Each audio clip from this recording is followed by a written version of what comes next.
For years, the Galactic Dominion had waged a brutal war against the scattered human colonies.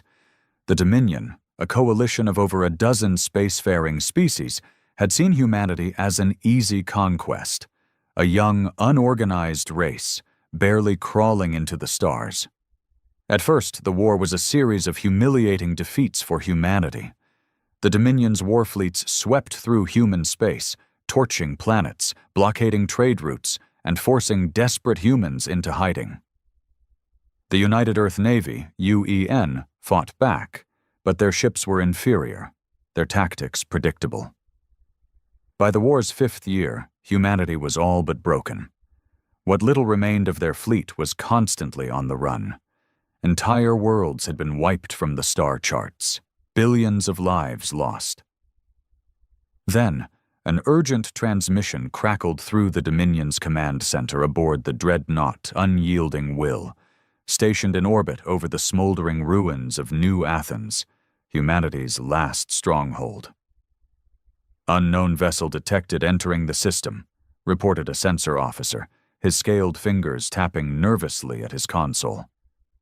Admiral Viren, a veteran of 100 battles, narrowed his reptilian eyes. "Another desperate human ship?"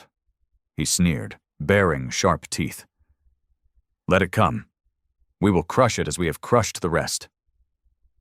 But as the scans completed, the officer's 3 hearts skipped a beat. "Sir, this isn't like the others. This ship, it doesn't match anything in our records." Viren flicked his tail, unimpressed. "Show me." A holographic display flickered to life, showing a massive, angular warship emerging from the void. It was unlike any human ship they had encountered before. It was enormous, easily twice the length of their largest dreadnought. Its hull was a dark, matte black, absorbing sensor signals like a void in space. No standard energy readings, no communication signals, just silence. Then a transmission, a single message, cold and mechanical. "This is the UEN warship Nemesis. Surrender now." The bridge of the Unyielding Will erupted into laughter. Admiral Viren shook his head. "The humans have grown bold in their desperation. One ship against an entire Dominion fleet? Their insanity amuses me." He gestured lazily to his weapons officer. "Target it. Fire at will." A dozen Dominion warships locked onto the Nemesis, their plasma cannons and railguns charging. Bright lances of energy streaked through space and passed straight through the human warship as if it were a ghost. The bridge fell silent. Viren's scales rippled with unease. What trickery is this? Then the Nemesis moved. In an instant, it vanished from their screens, only to reappear directly behind them. No ship that size should have been able to move like that. No ship should have been able to bypass their sensors entirely. Then, it fired. One shot. Not a barrage, not a wave of missiles, just a single dark pulse of energy from the ship's bow.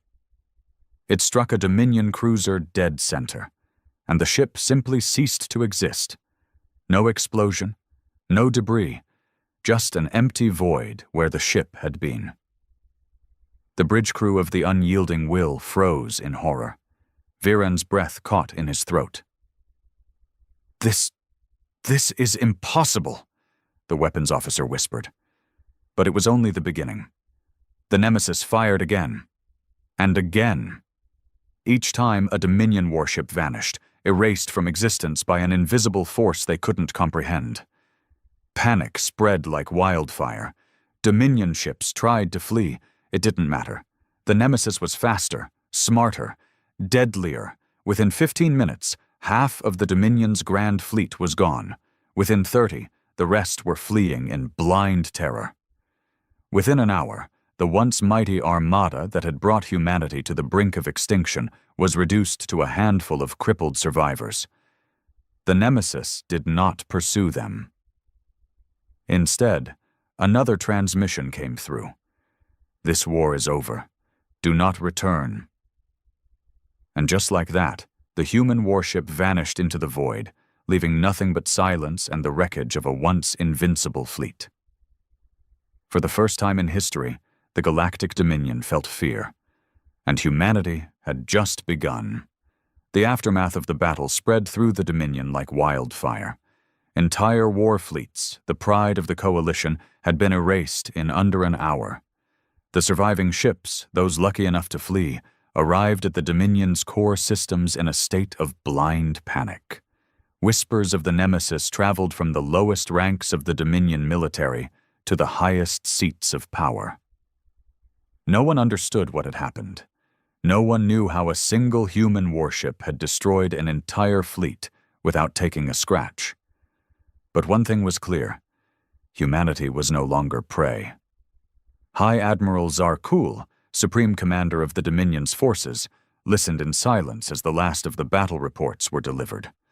His 8 crimson eyes, usually filled with cold confidence, were now narrowed in deep thought. "The ship," Zarkul rumbled, his deep voice echoing through the War Council chamber. "You are certain it was of human origin?" The surviving officers, a mix of different species, shifted uncomfortably. Some still bore the haunted expressions of those who had witnessed the impossible. "It transmitted on human frequencies," one officer said, his voice hesitant. "The designation Nemesis matches human naming conventions." "That means nothing," barked another, a scarred reptilian commander. "Perhaps the humans stole it. Perhaps they made an alliance with another species." Zarkul leaned forward, his mandibles clicking thoughtfully. "No, this was not the work of another race. If there were an empire capable of building such a weapon, we would have known." Silence settled over the chamber. The Dominion had ruled for centuries through superior technology and overwhelming force. They had crushed countless civilizations. Humanity had been nothing more than an annoyance until now. "We need to strike back," the scarred commander snarled. "Find their shipyards, burn their planets, wipe them out before they build more." "You would have us blindly attack?" another officer scoffed. "That ship, whatever it was, rendered our entire fleet helpless. We must understand what we are facing before we commit to war." A tense debate erupted, voices rising in frustration. Fear was thick in the air, an emotion few in the Dominion's high command had ever felt. Then Zarkul raised a clawed hand, and silence fell. "We will not act in ignorance," he said, his voice calm but heavy with authority. "Send out spies. Deploy reconnaissance teams. I want every bit of information on human technology, their fleet movements, their research facilities. Find out where the Nemesis was built." His eyes darkened. "And if the humans have more like it, we will ensure they never leave their home system again." Meanwhile, on Earth, deep beneath the surface of Luna, hidden away from the eyes of the galaxy, the Nemesis sat in its classified docking bay, its sleek black hull still humming with residual energy. Inside, Admiral Jonathan Hale stood before a small group of high-ranking UEN officials. They were the architects of a project so secret, so dangerous, that most of humanity didn't even know it existed. A scientist, Dr. Evelyn Kwan, tapped a console, bringing up a projection of the Nemesis's schematics. Unlike any warship before it, it had been built using something that should not have been possible. "Quantum phase displacement," she said, her voice barely above a whisper. "That's what made them miss. It wasn't stealth. The ship was never there to begin with." A murmur spread through the room. They all knew what that meant. It wasn't just invisible. It wasn't just fast. It could move between realities. Hale folded his arms. "And the weapon?" Dr. Kwan hesitated, then brought up another diagram. It showed something unnatural, a core of swirling dark energy, constantly shifting. "It doesn't fire in the traditional sense," she explained. "It unravels. The very fabric of space where the target exists is rewritten. The ships we hit weren't destroyed." She met Hale's gaze, her expression grim. They were erased from existence itself. No debris, no wreckage, just nothing. Hale exhaled slowly. And you're sure they can't replicate this tech? Dr. Kwan nodded. We barely understand it ourselves. The Nemesis is one of a kind, and even if they try, they don't have this. She pointed to a small section of the ship's core, a fragment of something older than humanity, older than the Dominion, something they had found buried deep beneath the surface of Mars, something not made by human hands. Hale's expression hardened. Then we make sure they never get close enough to try. Because if the Dominion learned the truth, if they learned what humanity had really discovered, this war wouldn't just be about survival anymore. It would be about who got to claim the greatest weapon the galaxy had ever seen. The Dominion had never known fear before. Their empire had thrived on conquest, on the unchallenged belief that they were superior to every species they subjugated. But after the disaster at New Athens, their fleets no longer moved with confidence. Their soldiers no longer laughed at the idea of human resistance. In the darkened war chambers of the Dominion homeworld, Supreme Commander Zarkul watched as reports flooded in from across the Empire. Spies, informants, black market data brokers, all searching for answers about the Nemesis, and all of them coming back with the same response. Nothing.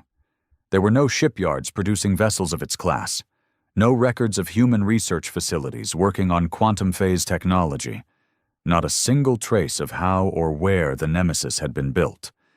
As far as the Dominion's intelligence networks could tell, the ship simply appeared. Zarkul's mandibles twitched with frustration. "This is unacceptable," he growled. "A ship does not come from nothing." His intelligence officer, a thin, jittery avian, hesitated before speaking. "Supreme Commander, the humans are hiding something. That much is certain. But our infiltrators have been unable to breach their inner defenses. Every lead vanishes into classified databases, restricted military networks, or dead men."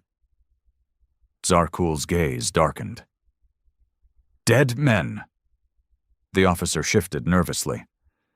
"We placed an agent within their scientific community, deep within their research division on Mars." He took a breath, clearly unsettled. 5 days ago, he transmitted that he was close to uncovering something critical, something that could explain the Nemesis. Zarkul leaned forward. "And?" The officer's feathers ruffled. "His body was found the next day, or what was left of it." The room went silent. Zarkul's claws tapped against the table. "Cause of death?" The officer swallowed. "The autopsy team reported anomalies. His nervous system was completely fried. His eyes were missing, but there was no sign of external trauma. It was as if something removed them from existence." Zarkul's mandibles tightened. This was no ordinary human project. They had stumbled upon something the humans were desperate to keep secret, something powerful enough that they would rather erase their own spies than let the Dominion learn the truth. For the first time in his long military career, Zarkul felt uncertainty creep into his mind, and he hated it. He turned to his advisors, his voice sharp. "We will not let this mystery fester any longer. We need leverage, a bargaining chip. If we cannot uncover their secret, we will force them to reveal it." His gaze swept across the room. "Where is the largest remaining human colony?" The intelligence officer hesitated. "After New Athens, the largest remaining civilian hub is Epsilon Prime, a mid-sized world, heavily fortified, but its defenses pale in comparison to our fleet." Zarkul's mandibles twitched into something resembling a grin. "Then we will take it, and once we hold it hostage, the humans will have no choice but to reveal their secrets." He turned to his fleet commanders. "Mobilize the invasion force. The humans think their nemesis has made them untouchable." His eyes gleamed with cold determination. Let us remind them that they still bleed. Admiral Jonathan Hale stared at the latest intelligence reports with a grim expression. He had expected retaliation after New Athens. He had expected fear to drive the Dominion into aggression. But an entire invasion force aimed at Epsilon Prime? That complicated things. We can't evacuate the colony in time, General Vasquez muttered, rubbing his temples. We're talking millions of civilians. Even if we mobilize every transport, we'd only get a fraction of them out before the Dominion fleet arrives. Dr. Evelyn Kwan was pacing the room, deep in thought. If the Dominion takes Epsilon Prime, it won't just be a military loss. They'll have hostages. And if they threaten to wipe out the colony, we'll have to negotiate. We can't let them dictate the terms of this war. Hale exhaled slowly. We won't. A deep silence settled over the room. General Vasquez frowned. You're thinking of sending the Nemesis, aren't you? Hale didn't answer immediately. His eyes were locked on the holographic display of the Dominion fleet's projected course. Finally, he nodded. We built the Nemesis for one reason: to end this war. His voice was steady. We can't let the Dominion set the rules. If they want to push, we push harder. Dr. Kwan hesitated. John, we still don't fully understand what we've created. Hale gave her a tired look. Neither do they. He turned to his officers. Deploy the Nemesis to Epsilon Prime. The Dominion thinks they're making a statement? His jaw tightened. Let's show them what a real statement looks like. The ship drifted in the cold void of space, its sleek, black hull absorbing all light. Unlike traditional warships, it made no noise, no broadcasted signals. It simply existed outside of normal detection. Inside, its crew moved with quiet efficiency. They weren't like the standard Navy personnel. They had been chosen, the best of the best, sworn to secrecy. At the heart of the ship, Captain Elias Mercer stood before the command console, watching as new coordinates appeared on the display. Epsilon Prime. Mercer's face remained impassive, but his grip on the console tightened. He had seen what the Nemesis was capable of. He had seen what its weapon could do. The Dominion thought they were bringing overwhelming force. They thought they could break humanity's will. They had no idea what was coming. Set course, Mercer ordered. A low hum resonated through the ship as its engines activated, not with the fire of traditional propulsion, but with something far stranger, something that bent reality itself. The Nemesis flickered, and then, in an instant, it was gone. Racing toward Epsilon Prime, racing toward war, the Dominion fleet arrived at Epsilon Prime like an oncoming storm. Hundreds of warships, battle-hardened and armed to the teeth, dropped out of warp on the edge of the system, their sleek, predatory forms blotting out the stars. Battleships, dreadnoughts, planetary assault carriers, enough firepower to turn the colony into dust 1,000 times over. From the bridge of his command ship, the Sovereign Blade, Supreme Commander Zarkul surveyed the planet below with cold satisfaction. The blue-green world spun lazily beneath them, its cities glowing like embers in the night, a human world soon to be his. Open a channel to their planetary governor, he ordered. A moment later, the face of Governor Elias Dorn appeared on the holoscreen. The old man's expression was grim but defiant. The lines on his face told of decades spent keeping this colony running, of fighting for its people against war, famine, and now, invasion. Supreme Commander, Dorn greeted, his voice steady. I assume you're not here for a diplomatic visit? Zarkul let out a low, amused growl. No, Governor. I am here to offer you a choice. He leaned forward, his 8 crimson eyes gleaming. "Surrender Epsilon Prime, and your people will be spared. Fight, and I will burn your cities to the ground." Dorn didn't flinch. "You expect me to hand over millions of lives to the Dominion's mercy?" His lips curled into something between a grimace and a smirk. "History doesn't paint a kind picture of what happens to those who surrender to you." Zarkul's mandibles twitched with irritation. "Do not be foolish, human. Your defenses are laughable. Your orbital platforms will be reduced to scrap within minutes. You have no fleet, no reinforcements, nothing." He leaned back. "This is not a war. This is an execution." Dorn exhaled through his nose.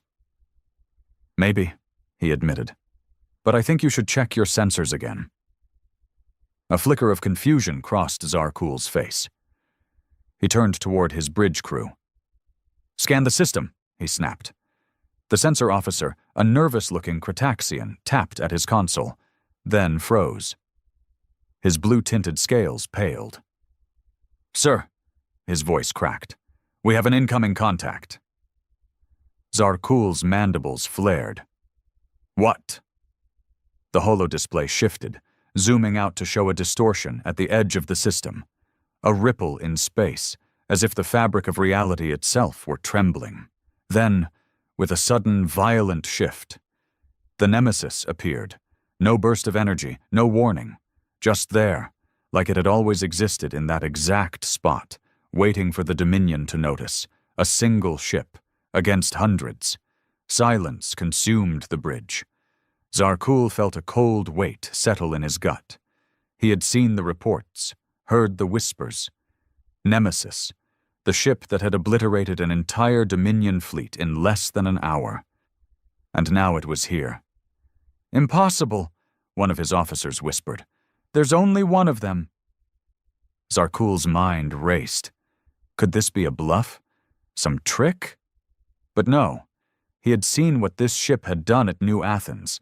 This was no illusion, no distraction. This was a message. The humans weren't running. They were challenging him. He forced himself to snarl, straightening. "One ship," he spat.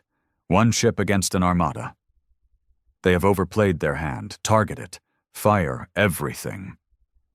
Across the Dominion fleet, weapons powered up. Plasma batteries, railguns, disruptors, an overwhelming wave of destruction locked onto the Nemesis. Zarkul's voice was a low growl of triumph. "Erase it from the stars." Captain Elias Mercer stood at the heart of the bridge, watching as hundreds of Dominion ships locked onto his vessel. A lesser man might have felt fear. He only felt focus. "Status?" he asked. A nearby officer, Lieutenant Kara Voss, glanced at her console. "They're targeting us with everything they have. Scans show a full armada of warships, planetary siege weapons, and at least 4 dreadnoughts." Mercer exhaled. "So, a fair fight." A quiet chuckle passed through the bridge crew. There was no fear in their eyes. They knew what this ship could do, what they could do. "Incoming fire," Voss warned. The Dominion fleet unleashed hell. Beams of searing plasma streaked toward the Nemesis, railgun slugs moving at near-light speed, warheads screaming through the void. The sheer energy unleashed could have wiped out a moon. And yet, every single shot missed. Not because the Nemesis dodged, not because it had shields strong enough to withstand them, but because, in that moment, the Nemesis simply wasn't there. The ship flickered, shifting between reality, existing in the spaces between seconds. Dominion targeting computers scrambled, unable to lock on to something that kept slipping out of phase. Zarkul's eyes widened in horror. This is sorcery, but the nightmare had only just begun. The Nemesis fired. Not with missiles, not with lasers, just a single dark pulse of energy radiating from its central core. It struck a Dominion battleship, and in an instant, the vessel ceased to exist. No explosion, no wreckage, no fireball, just gone. Zarkul's stomach dropped. "Full retreat," he roared, panic finally seeping into his voice. "Break formation, fall back." But it was too late. The Nemesis moved with impossible speed, blinking between locations, erasing ship after ship. One by one, entire war vessels were wiped from the battlefield. Dominion commanders screamed over comm channels, their signals vanishing as their ships disappeared into nothingness. Zarkul could only watch, helpless, as his unbeatable armada crumbled in minutes. In his last desperate act, he turned to his navigation officer. "Get us out of here." The Sovereign Blade's engines roared to life. Then, a shadow fell over his ship. Zarkul turned to see the Nemesis directly in front of him, massive and silent, like the abyss itself. A final transmission crackled through. "This is Captain Elias Mercer of the UEN Nemesis. Your war is over." Then, darkness. Zarkul's flagship was gone, and with it, the last hope of the Dominion's rule. The battle was over before it truly began. With their supreme commander dead, the Dominion's forces fractured. What had once been an empire of conquerors had become an empire of survivors, desperate, scattered, and terrified. Humanity did not pursue them. They didn't have to. The message had been made clear. The war was over, and humanity had won. The news of Epsilon Prime spread like wildfire across the galaxy. At first, no one believed it. The Dominion, the great conquerors, had been brought to their knees in mere minutes. A fleet that should have razed the colony to dust had instead been annihilated. Not in battle, not in some hard-fought resistance, but in a way that defied all logic. No survivors, no debris, just silence where the Dominion's forces had once stood. For the first time in its long history, the Dominion faced something it had never known. A superior enemy. The heart of the Dominion's ruling elite, the High Council, convened in secret, deep within the marble spires of Vel Karash, the Dominion's capital world. The great reptilian warlords, the insectoid overminds, the avian strategists, all gathered under a single purpose: survival. A massive display in the center of the chamber replayed the last moments of the Sovereign Blade, Supreme Commander Zarkul's flagship. The ship didn't explode. It didn't break apart. It simply ceased to be. The High Warlord of the Karak Dominion, Valoth, watched in heavy silence. His thick, scaled fingers curled into a fist. Zarkul had been ruthless, brilliant, the architect of the Dominion's greatest military victories, and yet he had been erased as if he were nothing. "The humans," Valoth rumbled, his voice shaking the chamber, "have made their move." One of the overminds, a being composed of shifting chitin plates and shimmering, glass-like eyes, clicked its mandibles. "This is unlike anything we have faced before." The avian strategist, Keztak, fluffed his feathers, his voice smooth but tense. "We grew complacent. We thought of humans as lesser, primitive. We assumed they would be like all the others." His gaze darkened. "We were wrong." Valoth let out a low snarl. "What do we know about this Nemesis? How many more do they have?" A scientist, smaller and weaker than the warriors surrounding him, hesitated before stepping forward. "We have no clear intelligence. The ship does not match any known human schematics. It does not obey the laws of physics as we understand them. Its weaponry is—" He swallowed. "Unnatural." "Unnatural?" Valoth repeated, his voice a dangerous growl. The scientist hesitated before continuing. "We believe the Nemesis is utilizing technology that is beyond human capability, beyond any known race." Silence. One of the insectoid overminds chittered in amusement. "Are you suggesting the humans have become gods?" The scientist shook his head. "No, but they have found something ancient, something powerful enough to make them more dangerous than any civilization in history. The words hung in the air like a funeral dirge. Kestak, the avian strategist, narrowed his eyes. If this nemesis is a singular vessel, then we still have a chance. If the humans can mass-produce these ships— He exhaled sharply. Then the Dominion is already dead. Valoth's claws scraped against the marble floor. Then we must strike now, before it is too late. Kestak turned his sharp gaze towards the warlord.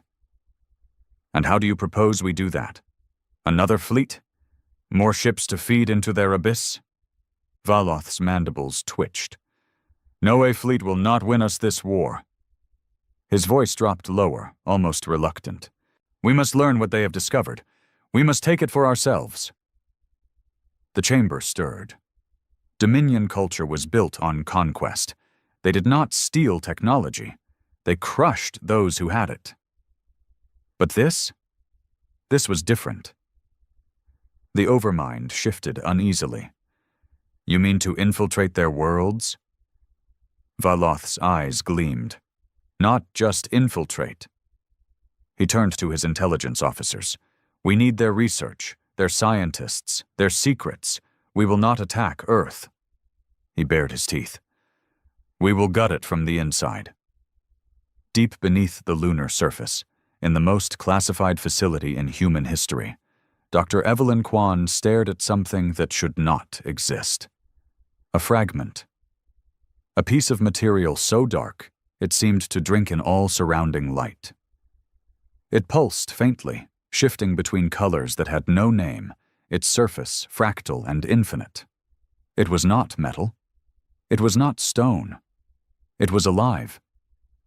And it was watching her. She took a deep breath, forcing down the uneasy feeling in her stomach.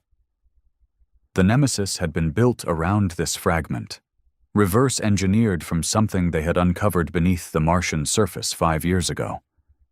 They still didn't understand it. Not really. And yet, the ship worked. The technology functioned. It had turned the tide of an unwinnable war, but at what cost? She looked at the readings again.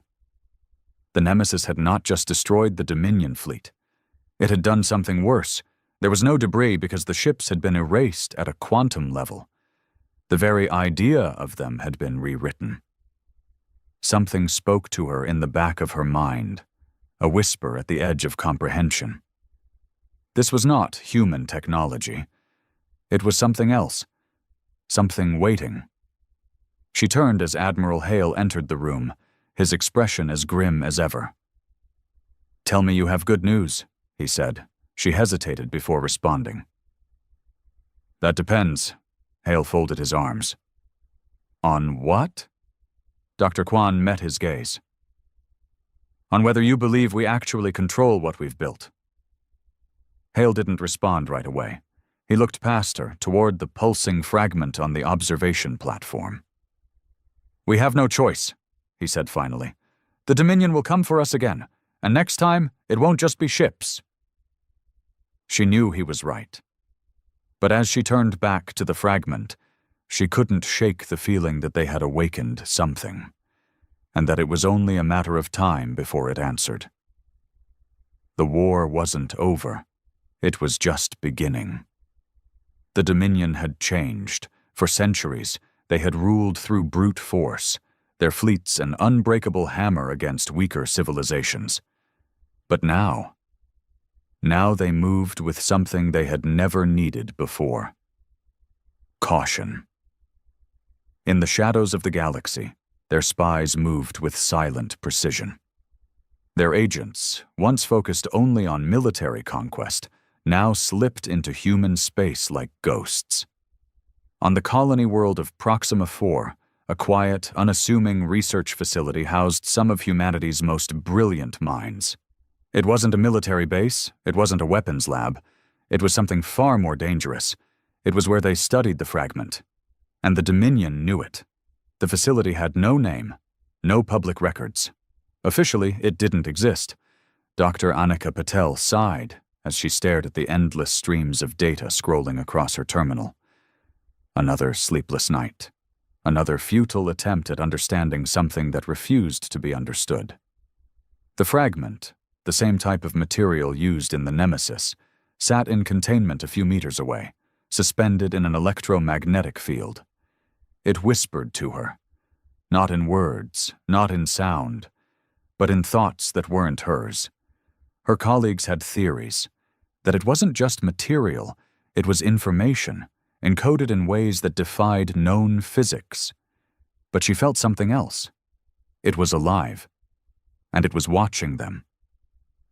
The thought sent a shiver down her spine, but she pushed it aside. She was a scientist, not a mystic, not some soldier terrified of the unknown. But then, why did she feel like something was coming? The lights flickered. She frowned. That wasn't normal. The facility had triple redundant power systems. Even a solar flare wouldn't cause interference. She turned to her assistant, Dr. Louis Kwan, a young but brilliant researcher from the Martian Science Academy. "You see that?" she asked. Kwan nodded, concern in his eyes. "I think the alarms blared. Security lockdown. Dr. Patel's blood ran cold. "What the hell?" The facility shook. A distant boom echoed through the walls, not an explosion, something breaching the outer defenses. Then the screaming began. Kwan paled. "We need to—" The lights cut out. For a moment there was nothing but silence, the deep, suffocating kind. Then, a whisper. "You should not have touched it." Dr. Patel's breath caught in her throat. That voice. It wasn't human. The emergency lights flickered back to life, casting long, distorted shadows across the lab. Patel turned, heart pounding, and saw the security feed. The Dominion was here. Armored figures moved through the halls, too fast for normal soldiers. Not just commandos, not just infiltrators. These were something else, something the Dominion had never deployed before. She grabbed Kwan's wrist. "We have to move, now!" They bolted from the lab as the screams grew louder, the security team already failing to hold back whatever was coming. As they ran, Patel's mind raced. This wasn't just an attack. The Dominion wasn't here to destroy the research. They were here to steal it. And if they got their hands on the fragment, humanity might not survive what happened next. Captain Elias Mercer stood on the bridge, watching the sensor feeds. Proxima Phi's distress call had come in only minutes ago. The Dominion wasn't trying to wage another war. They were trying to learn. To take what made the Nemesis powerful and turn it against humanity. Mercer's jaw clenched. "How long until we reach Proxima 4? Lieutenant Kara Voss, eyes locked on her console, responded instantly. 5 minutes. "That's 4 minutes too long," Mercer muttered. The Nemesis had been built for total dominance. It wasn't just the strongest ship in the galaxy. It was unstoppable. But speed had its limits, and Proxima 4 was running out of time. A transmission came through, static-filled, desperate. "This is Dr. Patel. Proxima 4 is under attack. They're taking the artifact." The signal cut off. A cold fury settled over Mercer's features. "Prepare the weapon," he ordered. Voss hesitated. "Captain, it's a colony world. We can't just—" "We don't need to fire on the colony," Mercer interrupted. "We just need to remind the Dominion why they should fear us." The Nemesis hummed. It was alive in ways no ship should be. And the Dominion was about to learn exactly what that meant. Dr. Patel stumbled through the burning corridors, Kwan beside her. The Dominion forces were inhuman. They moved with unnatural precision. Their weapons didn't just kill, they unmade. Bodies hit by their rifles didn't fall. They vanished. She knew what that meant.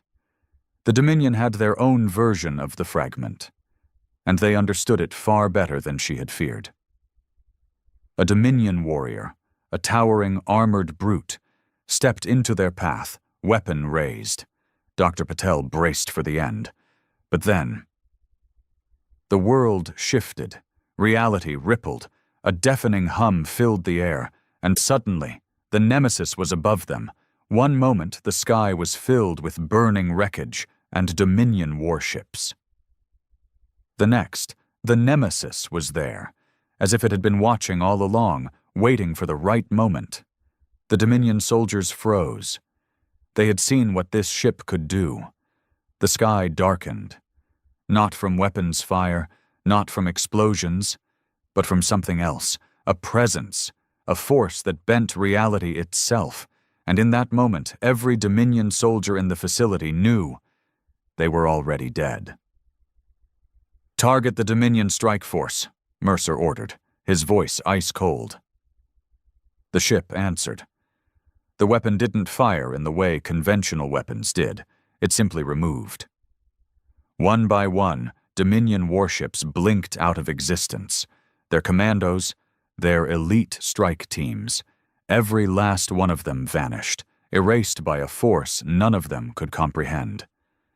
The few remaining Dominion ships fled. But Mercer didn't pursue. He let them run.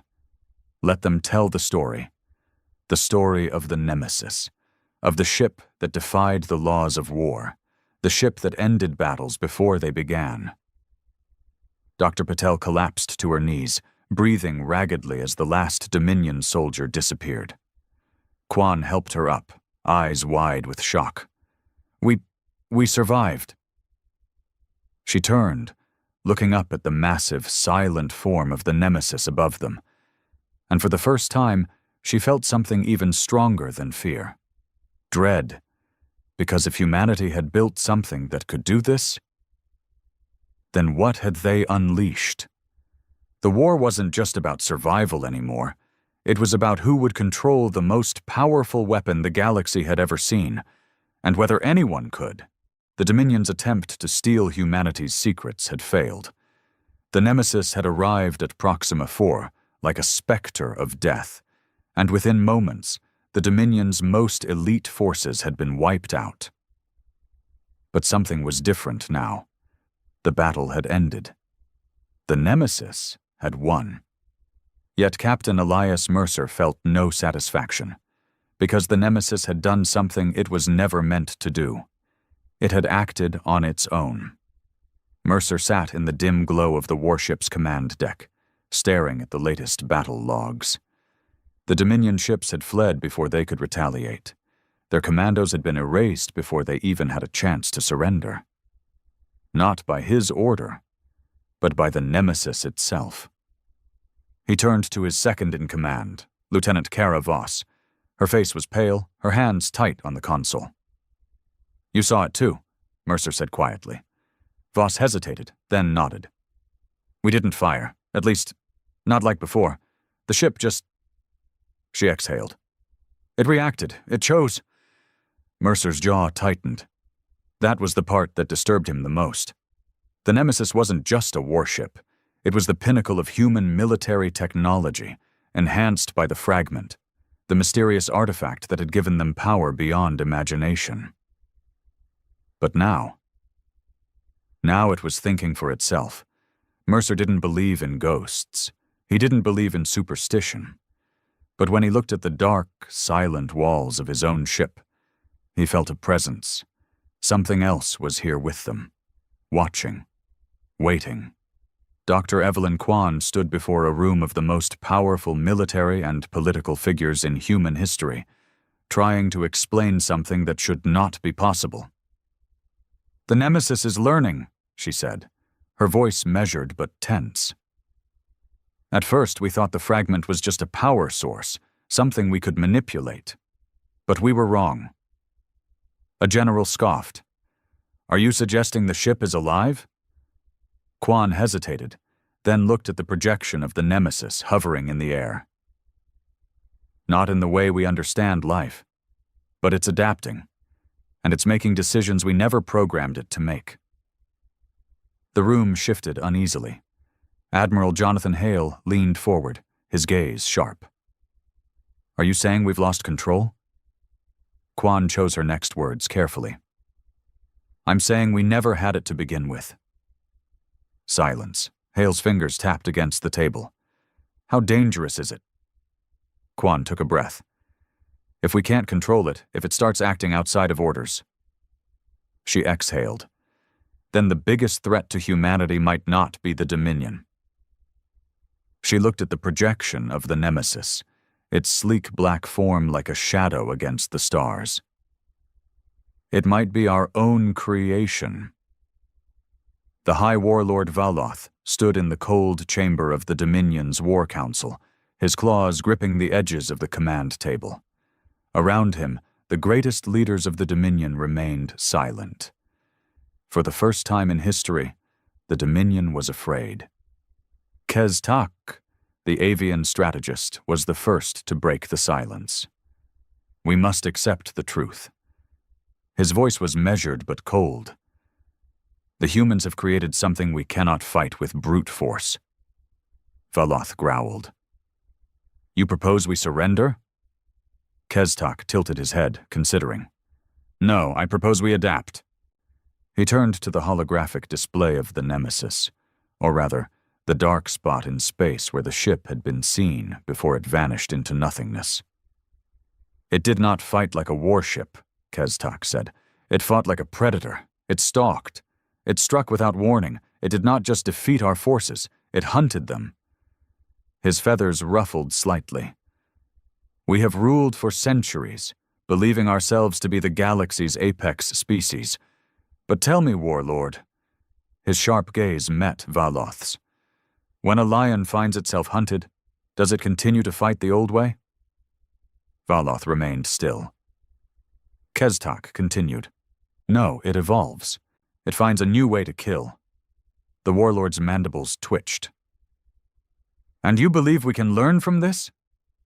Kestak's feathers flattened. We have no choice.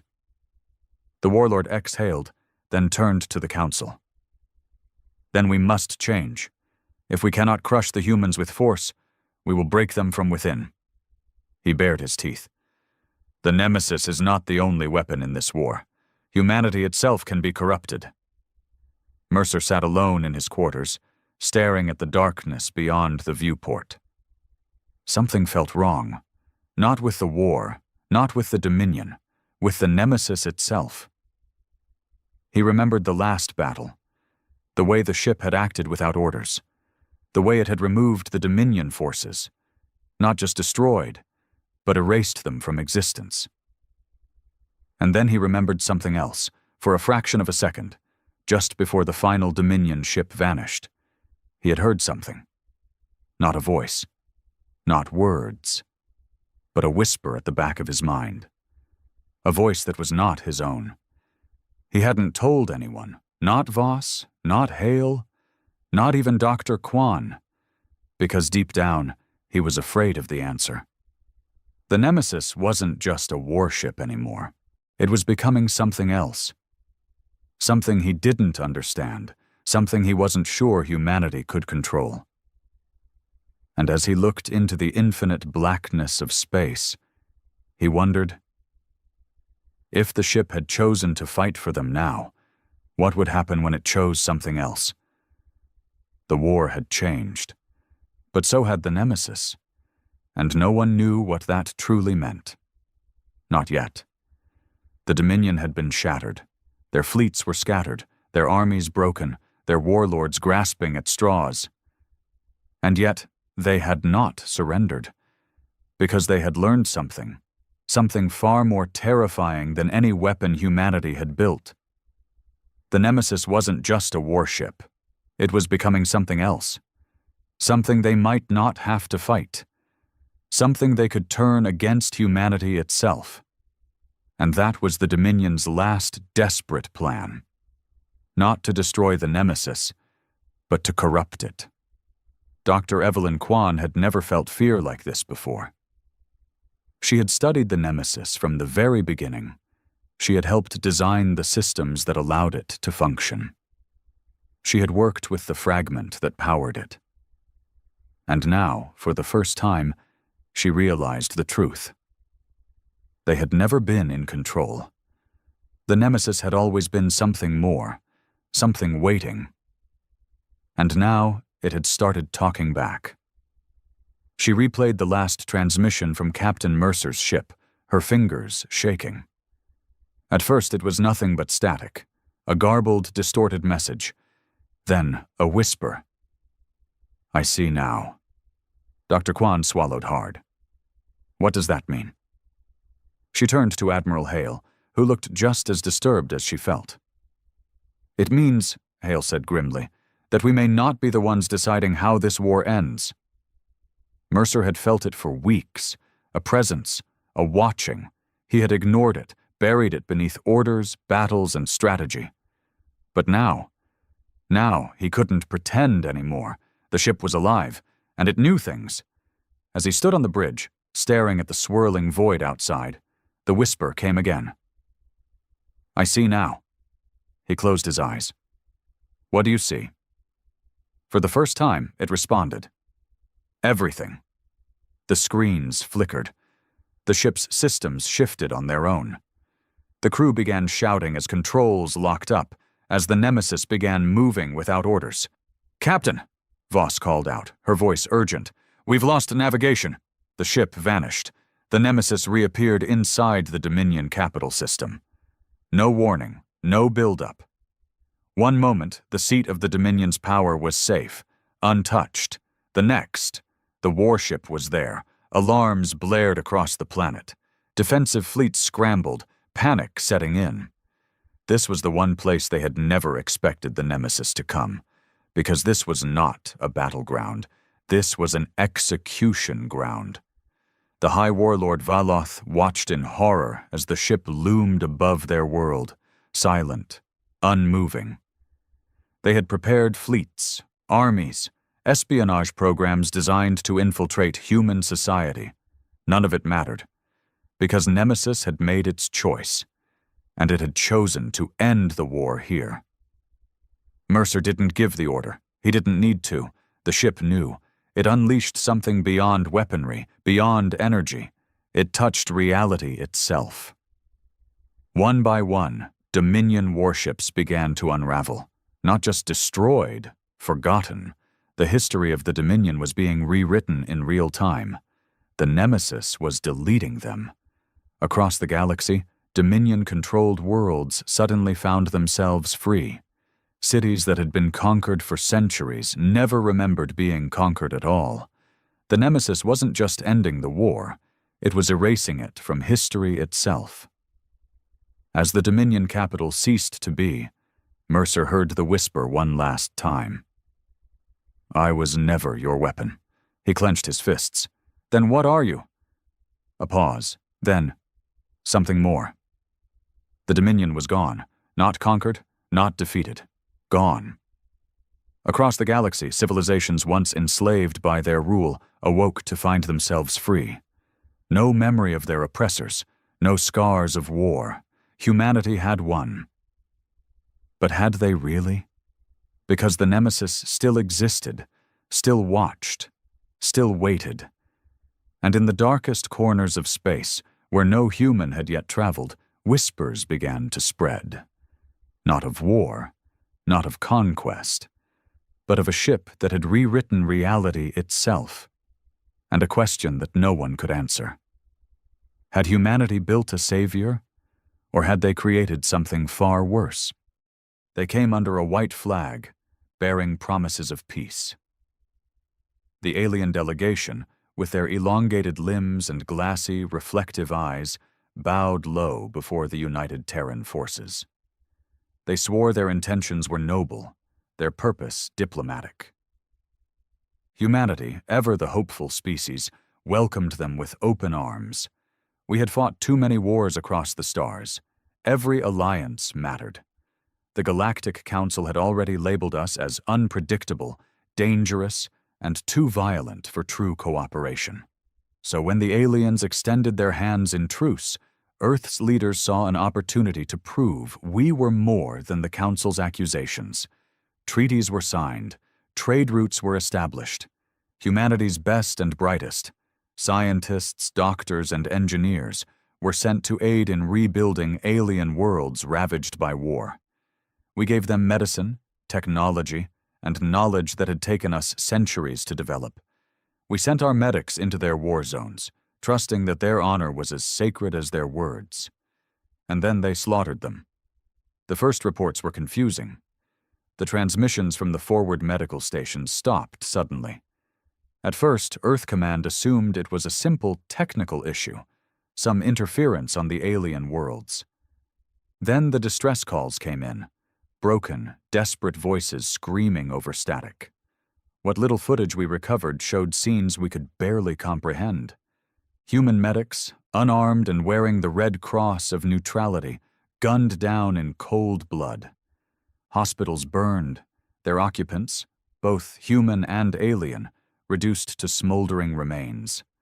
The ones who weren't killed outright were taken as prisoners, but what happened to them after, we didn't know.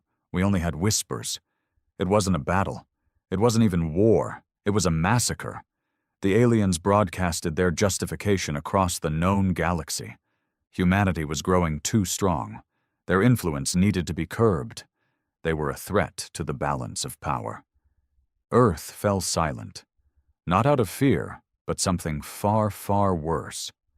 For all our civilization, our diplomacy, our progress, there was one truth the rest of the galaxy had forgotten. Humanity never forgives. They had attacked our medics, our healers, our protectors. And so Earth made its decision. We would not send diplomats. We would not send politicians. We would not even send our military. We sent the ones even we feared. The war criminals, the ghosts of past wars, the men and women locked away because their brutality had been too much even for us. Soldiers, commanders, and tacticians who had fought Earth's darkest battles and left scars too deep to heal. They weren't coming to win a war, they were coming to end one. The response was swift, silent, and absolute. There was no grand announcement, no official declaration of war. Earth didn't need one. The moment the first human medics were slaughtered, the decision had already been made. Deep beneath the surface of Mars, in prisons built for those too dangerous to be let free, the call went out. Some were warlords from conflicts long erased from history books. Others were black ops specialists, their names purged from every database. A few had led rebellions, not against humanity, but against its restraint. They were the ones who had crossed the line, the ones who had done things so unspeakable that even Earth's most hardened generals had refused to use them. Until now. When the orders came, the prisoners didn't resist. They didn't need convincing. There was no bargaining, no questions. They had been waiting for this moment. The first teams arrived in orbit above the alien worlds in complete radio silence. No threats, no warnings, no negotiations. The aliens didn't even realize they had visitors until their first outposts fell. There were no massive fleets or planetary bombardments. That was too clean. Too easy. These weren't soldiers fighting for territory. These were human monsters unleashed upon those who had mistaken our mercy for weakness. The first city to fall never had the chance to send an alert. It started with whispers, shadows moving through the streets, officers disappearing, power failing across entire districts without explanation. The aliens were used to wars fought with massive armies and grand strategies. They expected formations, battlefields, and an enemy they could see. What they got instead was terror. Their leaders were found in their own chambers, throats slit before they could call for help. Supply routes were severed, but not by explosions, by bodies, impaled, and left as grotesque warnings. Weapons systems refused to fire, sabotaged days before an attack even came. Their elite forces deployed in response to the growing panic, but they too vanished, one by one. Some were found later, their bodies mutilated beyond recognition. Most were never found at all. Entire command centers were taken in the dead of night, their occupants slaughtered so efficiently that the aliens could only assume their own kind had betrayed them. Fear spread faster than any military response. Paranoia turned them against each other. And that was just the beginning. On another world, one of their generals, a being responsible for orchestrating the massacre of human medics, was captured. Not killed. Captured. He was found 3 days later, sent back to his people in pieces. Not all at once. The first package contained his hands, the second, his eyes, the third, his tongue. The message was clear. You did not wage war. You committed murder. And now, humanity has come to teach you the difference. The Galactic Council pleaded for restraint. They called for peace, for reason. Earth didn't even acknowledge them. This wasn't war anymore. This was punishment. And we were just getting started. The aliens tried to fight back. They deployed their fleets, sent their finest soldiers, reinforced their cities with the most advanced defenses their technology could provide. It didn't matter. Humanity wasn't attacking them with fleets or armies. We weren't meeting them on open battlefields or engaging in honorable duels. There was no strategy they could counter, no front line they could push against. Because there was no front line. Their generals would issue orders to defend a stronghold, only to find their command centers burning before the orders even reached their troops. Their soldiers would stand guard, weapons ready, but the attacks never came where they expected. Instead, they found their food poisoned, their air supply contaminated, their water laced with chemicals that made them claw their own eyes out in agony. The war criminals weren't just killing them, they were dismantling them. It was psychological, surgical, efficient. Entire cities fell without a single human being seen. One by one, the aliens turned on each other, accusing their own commanders of betrayal. The paranoia grew so thick that executions became common. High-ranking officials purging their own ranks, convinced that only sabotage could explain their failures. And yet, it wasn't sabotage. It was us. The aliens had ruled over lesser species for centuries. They had dominated the weak, crushed resistance and enforced their will with overwhelming force. They thought they understood cruelty. They had no idea what true terror looked like until they faced the ones Earth had locked away. One by one, their leaders fell. Some were assassinated. Others were dragged from their fortresses in the dead of night. A few were left alive, shattered, broken, their minds turned to nothing but raw, primal fear. They would never lead again. And then came the final blow. The prisoners had done their job. The alien worlds were in chaos, their armies reduced to terrified fragments of what they once were. But humanity wasn't done. The fleets arrived next, not to conquer, not to negotiate, to make sure they remembered. One by one, the planets that had ordered the execution of our medics burned. Cities were reduced to rubble, their grand monuments erased from existence. The aliens who had begged for our aid, who had betrayed our kindness, now screamed for mercy. But mercy had died the day they slaughtered our healers.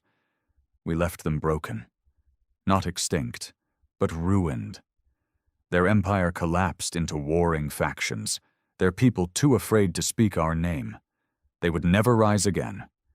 And as the last human warship departed their shattered homeworld, a single message was broadcast across the stars to every species watching, every civilization that had once doubted what humanity was capable of. Never again. The galaxy fell silent. In the wake of humanity's vengeance, no species dared to speak our name. The aliens had believed us to be dangerous before, but now they saw the truth. We were not just another civilization expanding into the stars. We were something else entirely, something that did not forgive, did not forget, and did not tolerate betrayal. The Galactic Council met in emergency session. Their members panicked, their voices hushed.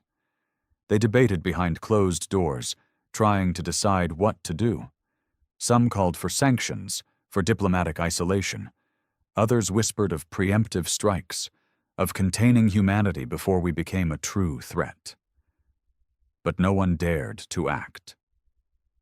Because they had seen what we had done to the ones who had crossed us, and deep down, they all knew, if they moved against Earth, we would do it again. On the alien worlds we had broken, the survivors struggled to rebuild. They tried to rewrite history, to paint themselves as victims.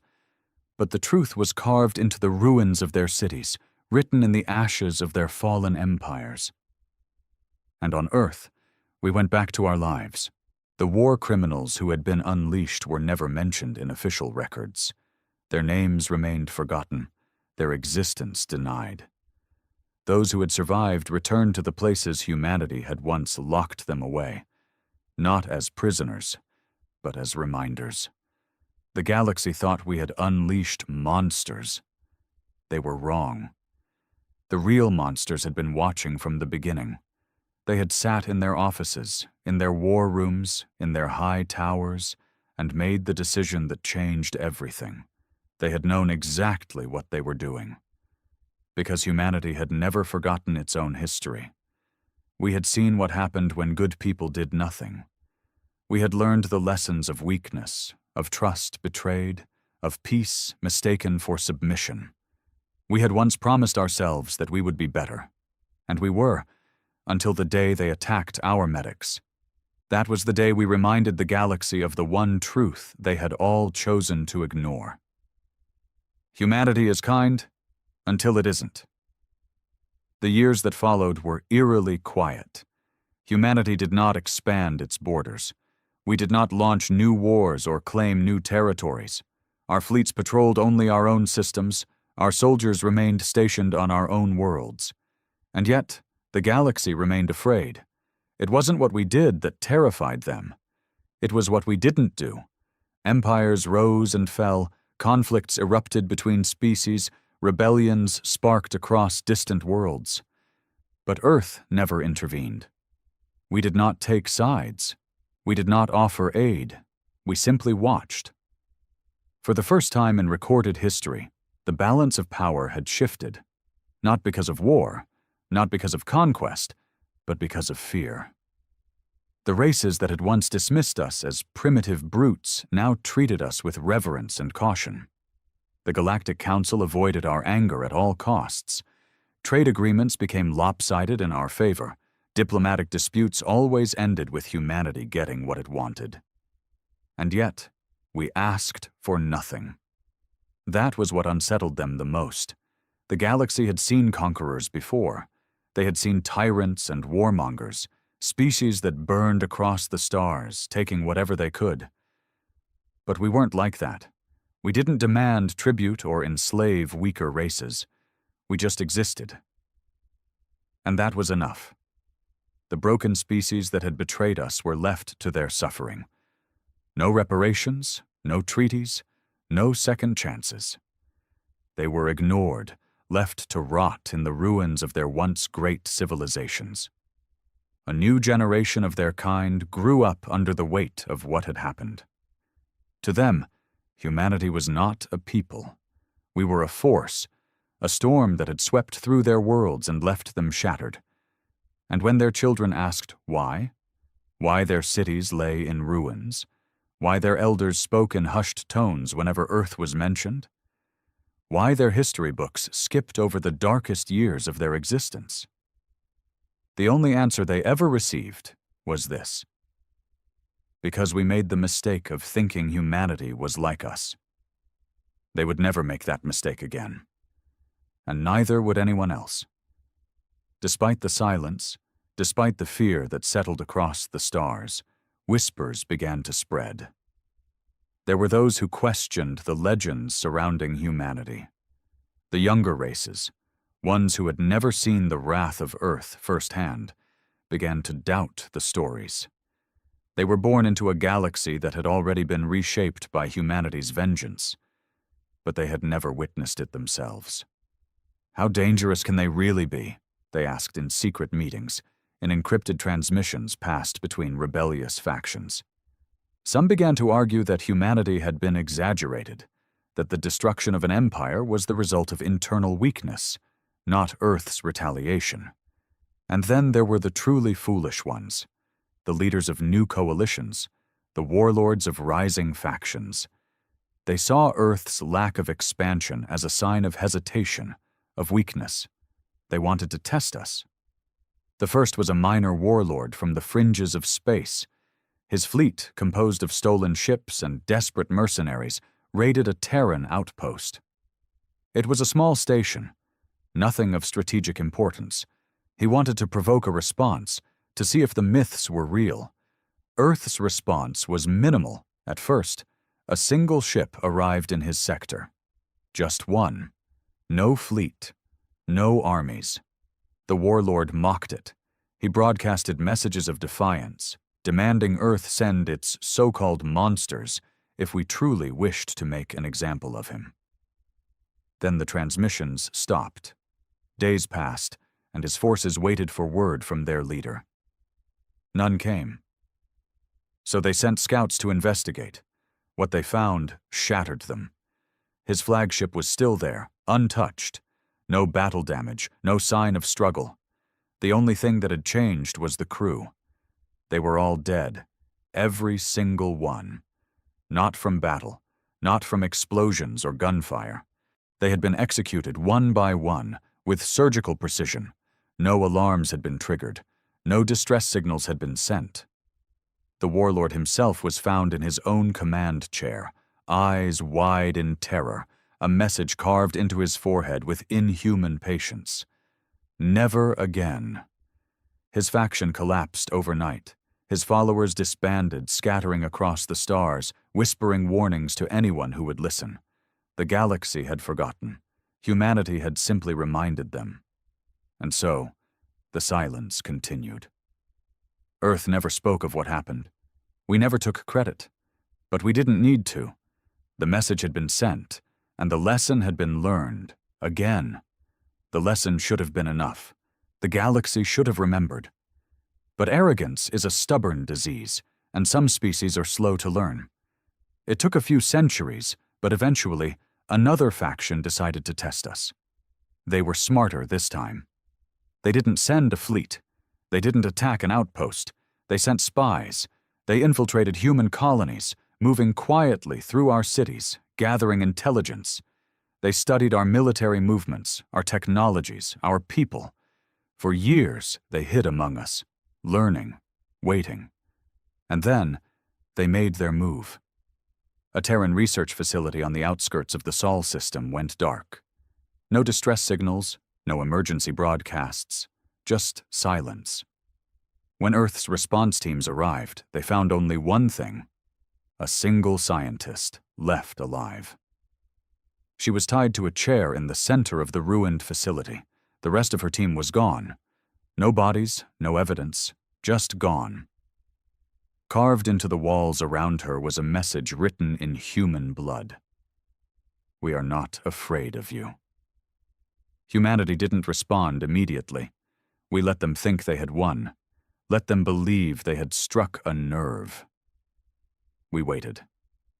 And then, without warning, every intelligence network across the galaxy collapsed overnight. Government records were erased. Security systems were breached. Communications between entire factions failed simultaneously. No one knew how. No one knew when it had started. And then the real terror began. The infiltrators, the ones who had studied us, who had walked among us, began to disappear. One by one, they vanished. Some were found later, left in public places, their bodies broken beyond recognition. Others were never found at all. The faction responsible panicked. They tried to secure their borders, mobilize their forces. But it was already too late. Entire command structures collapsed as leaders were found dead in their own bunkers. Their ships drifted, empty, their crews missing. Their colonies reported strange movements in the night, figures seen in the shadows, whispers in the darkness. The final blow came when their High Chancellor woke to find himself in his own war room, surrounded by his dead guards. He was alive, for the moment. A human was sitting across from him, cleaning a blade with deliberate slowness. No one knew who the human was. No name, no rank, no insignia. Just a voice that spoke in calm, measured words. "We are not afraid of you either." The next morning, the faction officially surrendered. No terms, no negotiations. They simply gave up, disbanded their government, abandoned their weapons, and scattered across the galaxy, vowing never to cross Earth again. There was no official record of what happened to their leaders, but the message was clear. Humanity did not forgive. Humanity did not forget. And above all else, humanity did not tolerate slow learners. And so, the galaxy remained in check. Not because of laws, not because of treaties, but because of fear. Not fear of war. Fear of what would happen if humanity ever truly lost its patience.